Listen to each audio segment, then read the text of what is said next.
Assalamualaikum warahmatullahi wabarakatuh.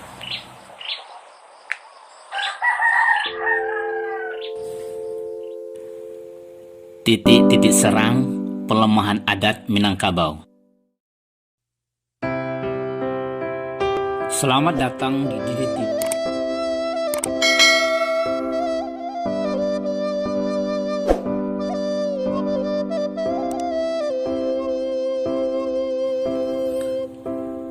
Saudara, serangan yang bertujuan menggoyahkan, melemahkan, bahkan merobohkan adat Minangkabau yang bersandi syarak bersandi kitabullah terus dilontarkan oleh mereka yang sesungguhnya adalah musuh-musuh Islam.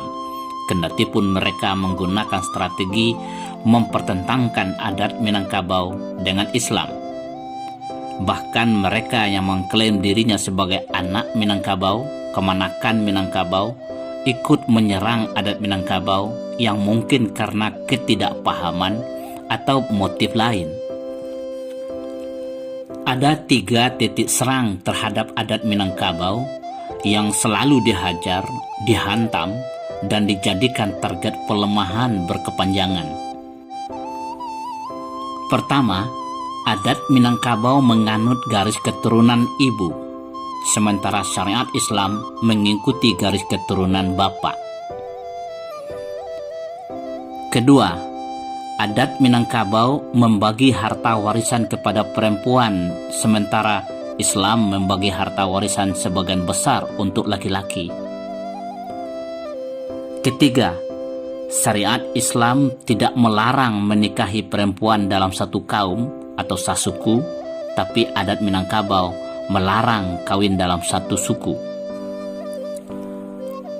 Untuk menghindari kesalahpahaman yang berpotensi menjadi fitnah, mari kita dudukkan pemahaman kita terhadap persoalan ini.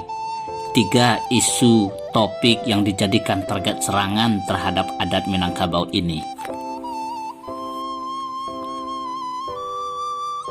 Pertama, adat Minangkabau disebut oleh orientalis dan sumber-sumber barat menganut garis keturunan ibu, matrilineal.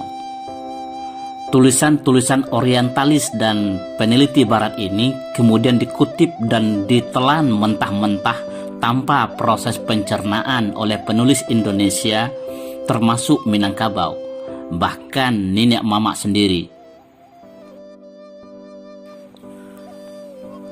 Adat Minangkabau mengatur pengelompokan sosial, berkaum, bersuku, menurut suku ibu, yang jelas-jelas tidak dilarang oleh syariat Islam.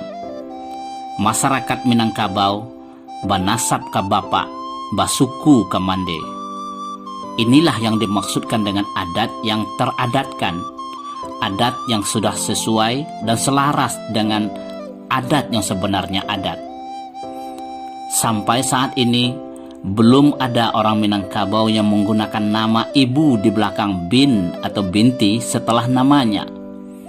Bahkan yang ironis adalah adanya tren latah wanita Minangkabau malah menggunakan nama suami di belakang namanya. Semoga tren latah ini segera berakhir. Perlu diperjelas dan dipertegas bahwa adat Minangkabau tidak pernah menganut garis keturunan ibu, matrilineal. Bahkan sebelum masuk Islam ke Minangkabau sekalipun, masyarakat Minangkabau meyakini bahwa syariat Islam telah menjelaskan bahwa nasab garis keturunan seseorang anak manusia adalah dari ayah, bapak. Kedua, syariat Islam telah mengatur pembagian harta warisan secara jelas, lebih banyak untuk laki-laki. Namun, adat Minangkabau malah tidak memberikan warisan kepada laki-laki. Semua warisan diserahkan kepada perempuan. Perlu diperjelas dan dipertegas bahwa adat Minangkabau tidak pernah mengatur persoalan pembagian warisan, karena sudah tegas dan jelas diatur oleh syariat Islam. Adat Minangkabau mengatur bahwa pengelolaan dan pemanfaatan pusako diamanahkan kepada perempuan, bukan diwariskan. Pusako jelas tidak sama dengan harta warisan. Harta warisan yang bisa diwariskan menurut syariat Islam adalah hasil usaha atau pencaharian seseorang yang bila orang tersebut meninggal dunia atau wafat, maka hak miliknya diwariskan atau diserahkan kepada hanya anak laki-laki, anak perempuan, suami, istri, ayah, ibu, nenek, kakek, dan cucu secara proporsional menurut syariat Islam. Artinya, harta warisan hanya dibagi kepada ahli waris 2 generasi ke bawah dan 2 generasi ke atas. Bahkan banyak ulama yang berpandangan bahwa apabila semua ahli waris lengkap, nenek, kakek, dan cucu dinyatakan terhijab. Artinya, harta warisan hanya dibagi kepada ahli waris 1 generasi ke atas dan 1 generasi ke bawah. Sedangkan pusako adalah harta yang digunakan, dimanfaatkan oleh masyarakat satu kaum yang diperoleh dari nenek moyang, pemegang hak milik yang mana ruko yang sudah tidak terhitung lagi jumlah generasinya ke atas. Dengan demikian, pembagian pusako, apalagi penjualan, hukumnya haram menurut syariat Islam, karena harta tersebut bukan hak milik orang yang membagi dan yang menjualnya. Dijual indak temakan bali, digadai indak temakan sando. Ini maksudnya haram dijual dan digadai. Sekali lagi, pengelolaan dan pemanfaatan pusako diamanahkan kepada perempuan. Yang berpotensi memicu kebingungan adalah adanya istilah pusako tinggi dan pusako rendah. Kalau yang dimaksudkan dengan pusako rendah adalah hasil usaha atau pencarian orang tua, maka itu jelas-jelas bukan pusako. Maka tidak relevan penggunaan istilah pusako rendah karena bukan milik kaum. Sasaran serangan ketiga terhadap adat Minangkabau adalah nikah sasuku. Syariat Islam tidak melarang pernikahan dalam satu suku atau kaum. Mengapa adat Minangkabau melarang kawin sasuku? Saudara, secara tegas syariat Islam menjelaskan tentang mahram, perempuan yang dilarang untuk dinikahi. Kalau dikelompokkan secara sistematis, mahram terdiri dari 2 kategori. Mahram yang sifatnya permanen dari awal sampai akhir, yang disebut dengan harmah mu'abadah, tetap untuk selamanya, dan mahram temporal, berubah karena ada sesuatu hal, harmah mu'akatah, mahram sementara.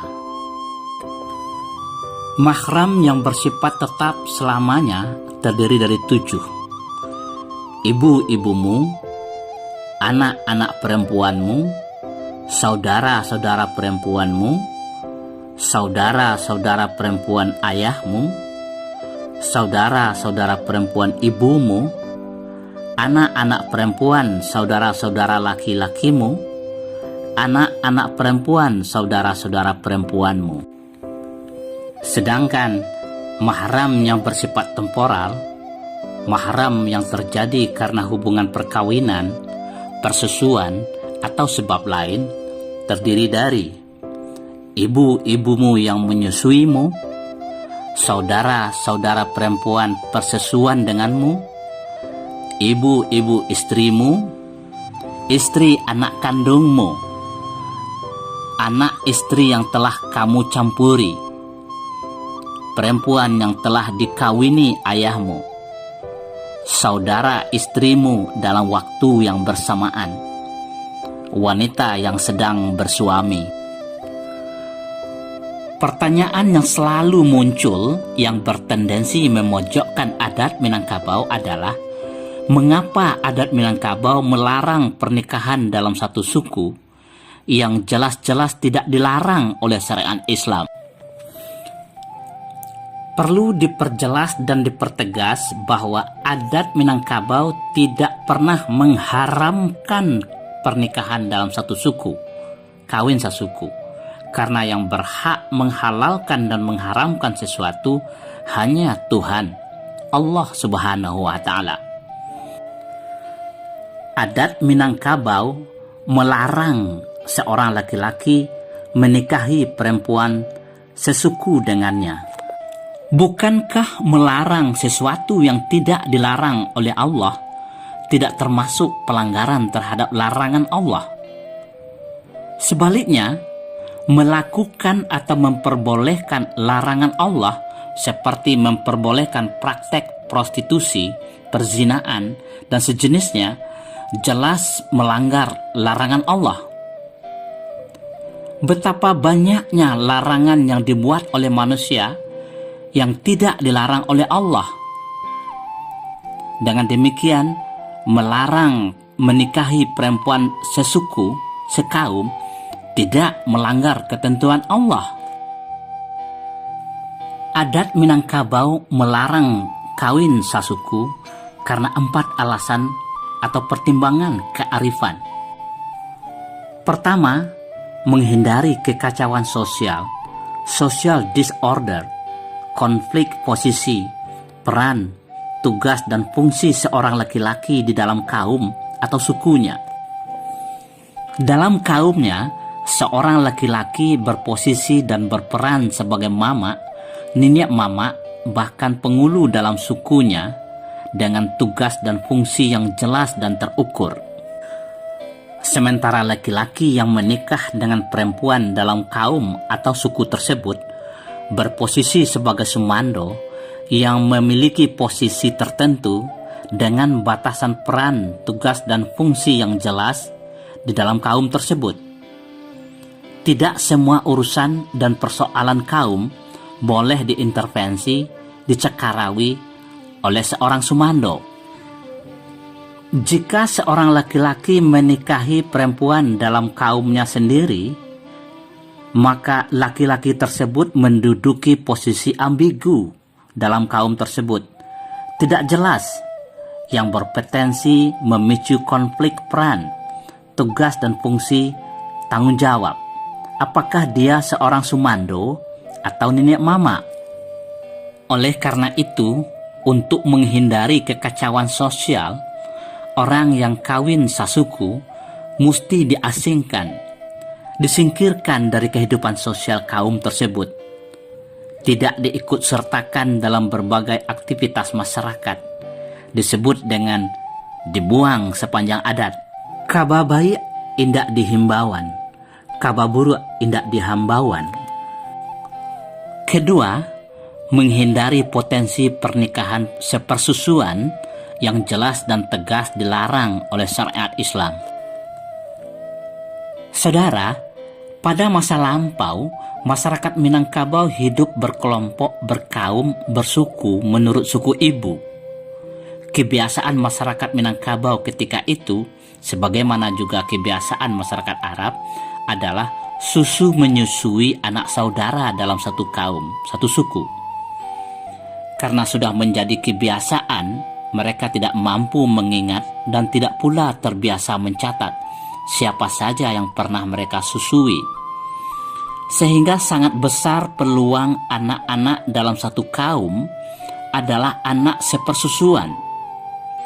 Untuk menghindari dosa karena larangan Tuhan, kawin sepersusuan, nenek moyang Minangkabau melarang kawin sasuku.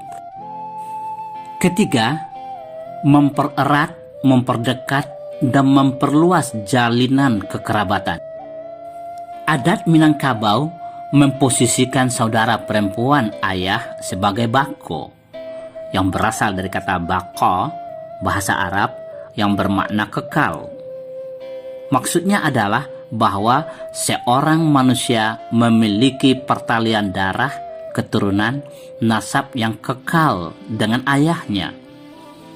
Oleh karena itu, syariat Islam melarang menikahi saudara perempuan ayah, bako, karena senasab. Namun, anak saudara perempuan ayah yang ayahnya tentunya tidak senasab dengan kita, jelas tidak senasab dengan kita, tidak sedarah dengan kita.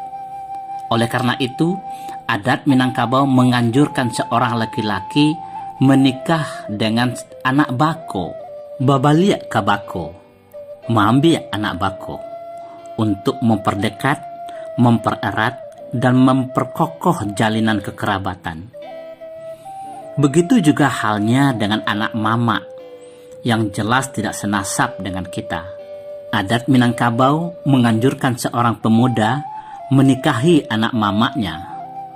Kuah tatunggang kanasi, tidak terbuang sia-sia.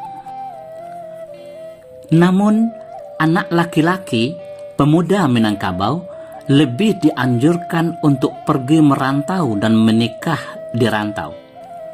Karatau madang di hulu, babuah babungo balun.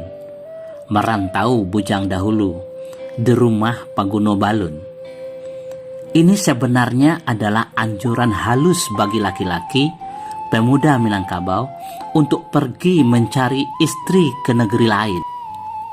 Apakah anak seorang laki-laki Minangkabau dari istri yang bukan orang Minangkabau tidak mendapatkan hak kaum suku di Minangkabau? Simak edisi tentang Talinan Limo. Dan yang keempat, menjaga kualitas genetik keturunan. Walaupun nenek moyang Minangkabau ketika itu belum memahami dampak genetis kawin sedarah, dari kasus-kasus yang mereka temui, ternyata kawin sedarah berdampak sangat buruk terhadap keturunan. Dengan demikian, jelaslah bahwa tidak satupun ketentuan adat Minangkabau yang konflikasi dengan syariat Islam. Kalau ada yang melihat konflikasi adat Minangkabau dengan syarak, silakan pelajari kembali adat Minangkabau dan Islam. Kalau masih terlihat konflikasi, pelajari dan pahami kembali. Yakinlah, Anda akan menemui pertalian yang sangat kokoh antara adat dan syarak di Minangkabau. Perlu dipertegas bahwa adat dan syarak di Minangkabau adalah satu kesatuan yang tidak bisa dipisahkan. Adat bukanlah sesuatu yang lain, dan syarak bukan pula sesuatu yang lain. Keduanya adalah satu kesatuan. Syarak mengatur, adat memakai.